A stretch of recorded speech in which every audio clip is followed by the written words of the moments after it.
बड़ बड़ कटआउट लगे प्राइम मिनिस्टर सागे अपर्याप्त भाव ओडार पैसा फिल्म इंडस्ट्री में गोटे टका ना अच्छी टंका से खर्च करना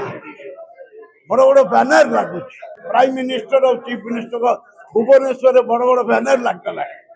आमर कौन हो सरकार किसी जानते कौन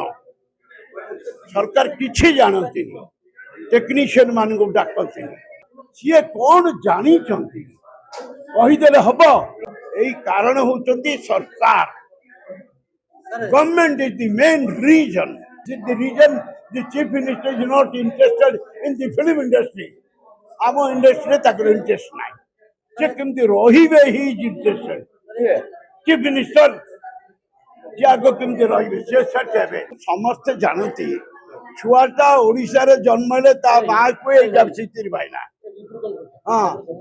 छुआ जन्म ले मां को एटा सितिर भाईना सिनेमा करे मोर परिचय है मु शिशिर मिश्र आज्ञा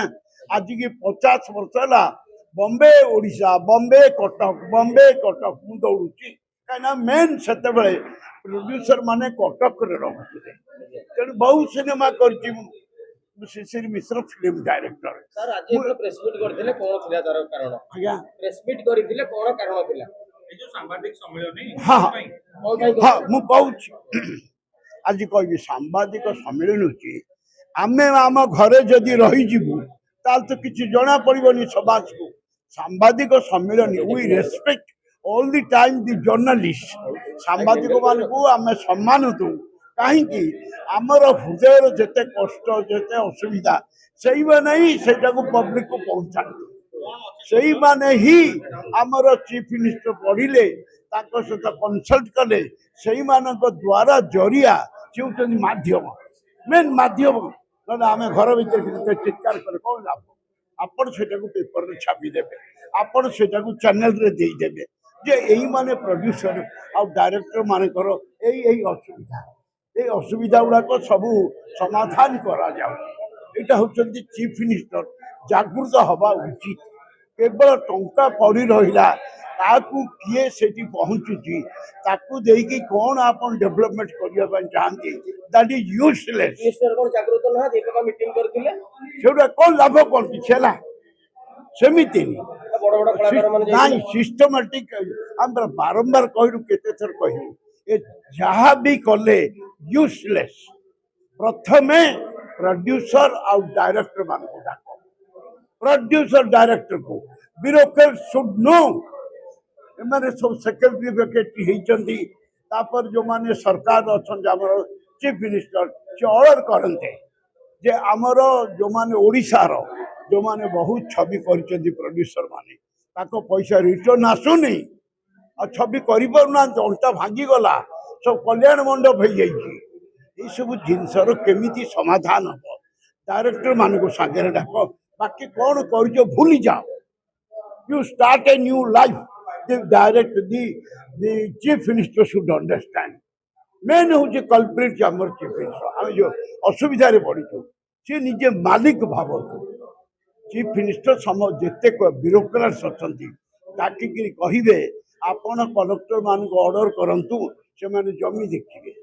आमर इमिडिएटली 250 सिनेमा हॉल कर तमें बड़ बड़ हॉल कलिंग स्टूडियो कले डब्बा नो बडी विल अंडरस्टैंड किसी ना कौन आप 200 कंप्यूटर से कंप्यूटर रे सॉफ्टवेयर अच्छी आमर अच्छा जीनियस पिला ओडिया पिला भल ना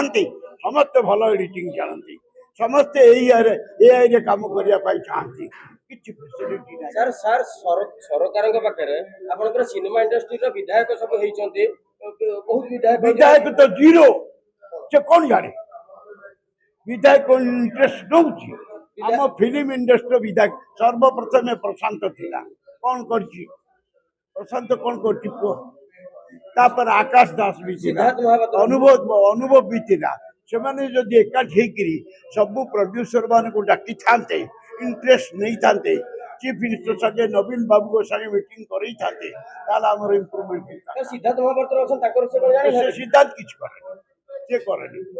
इंडस्ट्री खाली से एक्टिंग कला आ आम गाँव रे छिड़ा गला बरमपुर रे छिड़ा गला से ये किछ करे करन माने जानि ना करिबेनी केही करिबेनी କାହିଁକି କାହିଁ କରିବେନି ବିକଜ ଇଣ୍ଟରେଷ୍ଟ ନାହିଁ ଫିଲ୍ମ ଇଣ୍ଡଷ୍ଟ୍ରି ଯୋଗୁ ସେମାନେ କିଏ ସେଇଟା ସେମାନେ ବୁଝିବା କଥା ନା ସେମାନେ ଏଇ ଜିନିସଟା ବୁଝୁଛନ୍ତି କି ବୁଝିଲେ ଅର୍ଗାନାଇଜ କରନ୍ତି ବୁଝିଲେ ଅର୍ଗାନାଇଜ କଲେ ଆମର ପ୍ରଡ୍ୟୁସର ମାନେ ଡାଇରେକ୍ଟର ମାନେ ଯୋଉ ଆଜି ଅସୁବିଧାରେ ଅଛନ୍ତି ଏ ଅସୁବିଧାରେ ରହିନଥାନ୍ତି ଆମର ଯୋଉମାନେ ଆର୍ଟିଷ୍ଟ ମାନେ ବିଧାୟକ ମାନେ ସେମାନେ ମେଗା ଜିରୋ ତେବେ ସେମାନେ କାହିଁକି ବିଧାୟକ ହେଇଛନ୍ତି ତାଙ୍କର ଇଣ୍ଟରେଷ୍ଟ ନାହିଁ ଯଦି ସେମାନେ କରିଥାନ୍ତେ ତାହେଲେ ପ୍ରଶାନ୍ତ 30 ବର୍ଷ ଆଗରୁ କରିପାରିଥାନ୍ତା ନଟ୍ ଡୁଇଂ ଏନିଥିଙ୍ଗ ଓଡ଼ିଆ ଫିଲ୍ମର ଭବିଷ୍ୟତ କଣ ଦେଖନ୍ତୁ ଭବିଷ୍ୟତ ଯୋଉଟା ମୁଁ କହିଲି ଆମର ଚିଫ ମିନିଷ୍ଟର ମହୋଦୟ ସାର୍କୁଲାର ଦେବେ ଯେତେ ଫିଲ୍ମର ଆକ୍ଟିଭ ପ୍ରଡ୍ୟୁସର୍ସ ଅଛନ୍ତି ଡାଇରେକ୍ଟର ଅଛନ୍ତି ସେମାନେ ମୋ ଅଫିସକୁ ଆସ ମତେ କହନ୍ତୁ ଆପଣଙ୍କର ମେନ୍ ଅସୁବିଧା କଣ ଯିବେ ସଞ୍ଜୟ କହିବ ଅରୁଣ ବାବୁ କହିବେ ଦିଲ୍ଲୀପ ପଣ୍ଡା କହିବେ ଏଇଠି ଆପଣଙ୍କ ସାମ୍ନାରେ କହୁଛନ୍ତି ସେଠି ବି କହିବେ ସାର୍ ଏବେ ଯୋଉ ମିଟିଂ ହେଇଥିଲା ଆପଣ ମାନଙ୍କୁ ଯୋଗାଯୋଗ ମୁଁ କରାଯାଇନଥିଲା ବମ୍ବେରୁ ଆସିନଥିଲି ମୁଁ ତ ପରେ ଆସିଲି ବମ୍ବେ ଆପଣଙ୍କୁ ଜଣା ହେଇଥିଲା ନାଇଁ ମତେ କେବେ ଡାକନ୍ତିନି ଯିଏ ଗଡଫାଦର ଯିଏ ସିନେମା ଇଣ୍ଡଷ୍ଟ୍ରି କଳିଙ୍ଗ ଷ୍ଟୁଡିଓ ତିଆରି କଲା ତାକୁ ଡକା ହେଲାନି ଜିନ୍ଦା ଅଛି ଭାବିଲେ ଭାଇନା ମରିଗଲାଣି ଏମିତି ତାଙ୍କର ଆଟିଟ୍ୟୁଡ ସେ ଜାଣନ୍ତିନି ଡାକିବା କଥା ଲୋକଟା ଜିନ୍ଦା ଅଛି ଶିଶିର ମିଶ୍ର ଏବେ ପଦ୍ମଶ୍ରୀ ବି ପାଇଲା କେବେ ଡାକନ୍ତିନି ଚିଫ ମିନିଷ୍ଟର ଚିହ୍ନନ୍ତିନି ମତେ ଡାକିବେ କଣ ବିଜୁ ଚିହ୍ନିଥିଲେ ଆଉ ନବୀନ ବାବୁ ନନ୍ ଆର୍ଟିଷ୍ଟିକ ଲୋକ କିଛି କଲେନି ଇଣ୍ଡଷ୍ଟ୍ରି ନବୀନ ପଟ୍ଟନାୟକ ସିନେମା କରିଥିଲେ କିଛି ନବୀନ ପଟ୍ଟନାୟକ ସିନେମା କରିଥିଲେ ପାଣ୍ଡିଆନି କିଛି କଲାନି ଆମର ଏଇ ସବୁ ଡାଇରେକ୍ଟର ମାନେ ରହିଗଲେ ବହୁତ ଚେଷ୍ଟା କରିଛନ୍ତି କେହି କିଛି ହେଲ୍ପ କଲେନି ଏବେ ମୁଁ କହୁଛି ଏଇ ସରକାରଙ୍କ ପାଖରୁ ଆଶା ରଖୁଛନ୍ତି କି କୋଉଥିରେ ଏଇ ସରକାର ଯୋଉ ନୂଆ ସରକାର ଆସିଛନ୍ତି ଏବେ କରିବେ ଲାଗିଛନ୍ତି ଆମ ପିଲାମାନେ ତାଙ୍କ ପାଇଁ ଯେତେ ବକ୍ ହଉଛି ମୁଁ ତାଙ୍କରି ପାଇଁ ତା ପାଇଁ ବକ୍ ହଉଛି ତାଙ୍କରି ପାଇଁ ବି ସେମାନେ ମାଇଣ୍ଡକୁ ଚେଞ୍ଜ କରନ୍ତୁ କୁହନ୍ତୁ ଯେତିକି ହଲ୍ ଅଛି ହିନ୍ଦୀ ଫିଲ୍ମ ଖାଲି ଓଡ଼ିଆ ଫିଲ୍ମ ଉଠେଇ ଦଉଛନ୍ତି ନାଇଁ କେବଳ ଓଡ଼ିଆ ଚାଲିବ ଉଠେଇ ଦଉଛନ୍ତି ନା This is the reason the chief minister is not interested in the film industry. ଆମ ଇଣ୍ଡଷ୍ଟ୍ରିରେ ତାଙ୍କର ଇଣ୍ଟରେଷ୍ଟ ନାହିଁ ସେ କେମିତି ରହିବେ ହି ଇଜ ଇଣ୍ଟରେଷ୍ଟେଡ ଚିଫ ମିନିଷ୍ଟର ଯେ ଆଗ କେମିତି ରହିବେ ସେ ସେଟ୍ ହେବେ ତାଙ୍କର ବଡ ବଡ କଟଆଉଟ ଲାଗିବ ପ୍ରାଇମ ମିନିଷ୍ଟର ସାଙ୍ଗରେ ଅପର୍ଯ୍ୟାପ୍ତ ଆମର ଓଡ଼ିଶାର ପଇସା ଖର୍ଚ୍ଚ ସାର୍ ଆପଣ ବଟ୍ ଫିଲ୍ମ ଇଣ୍ଡଷ୍ଟ୍ରି ପାଇଁ ଗୋଟେ ଟଙ୍କା ନାହିଁ ଅଛି ଟଙ୍କା ସେ ଖର୍ଚ୍ଚ କରୁନାହାନ୍ତି ବଡ ବଡ ବ୍ୟାନର ଲାଗୁଛି ଚିଫ ମିନିଷ୍ଟରଙ୍କର ପ୍ରାଇମ ମିନିଷ୍ଟର ଆଉ ଚିଫ ମିନିଷ୍ଟର ଭୁବନେଶ୍ୱରରେ ବଡ ବଡ ବ୍ୟାନର ଲାଗିଗଲାଣି ଆମର କଣ ହଉଛି ଆମ ଇଣ୍ଡଷ୍ଟ୍ରିର ଆମର ଯୋଉ ଆସୋସିଏସନ ଅଛି ସେମାନଙ୍କୁ କେବେ ଡକାଇଛି ଯୋଉ ଟେକ୍ନିସିଆନ୍ସ ଆସୋସିଏସନ ଅଛି ସେମାନେ ଖାଇବେ କଣ କିଛି ନାହିଁ ଏଇ କାରଣ ହଉଛନ୍ତି ସରକାର government is the main reason sir ଆପଣ ପ୍ରଡ୍ୟୁସର ଭିତରେ ବା କଳି ଲାଗୁଛନ୍ତି ପ୍ରଡ୍ୟୁସର ଠିକ ଅଛନ୍ତି ପ୍ରଡ୍ୟୁସର ୟୁନାଇଟ ହେବେ ଆପଣ ଡାକିଲେ ୟୁନାଇଟ ହେବେ ଇଣ୍ଟରେଷ୍ଟ ନେବେ ଆଉ ସବୁ ତ ପଇସା ବୁଡିଗଲା ଆଉ କଣ ପ୍ରଡ୍ୟୁସର ପଇସା ବୁଡି ଯାଉଛି ଛବି ଗଲେ ଆସୁନି ସାର୍ କଳିଙ୍ଗ ଷ୍ଟୁଡିଓ ଯୋଉ କୋଟି ଟଙ୍କା ଖର୍ଚ୍ଚ ହେଇଛି କଣ ହବ ସେଟା ଏବେ ସେଟା ଏବେ କଳିଙ୍ଗ ଷ୍ଟୁଡିଓ ଯେ ଡବା କଳିଙ୍ଗ ଷ୍ଟୁଡିଓ ଯେ ଡବା କାଇଁ କମ୍ପ୍ୟୁଟର ଅଛି 200 କମ୍ପ୍ୟୁଟର ଅଛି ସଫ୍ଟୱେର ଅଛି କମ୍ପ୍ୟୁଟରରେ ଏଆଇ କରିପାରିବେ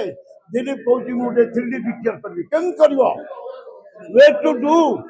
ଆମ ସରକାର କିଛି ଜାଣନ୍ତିନି 3D କଣ ସରକାର କିଛି ଜାଣନ୍ତିନି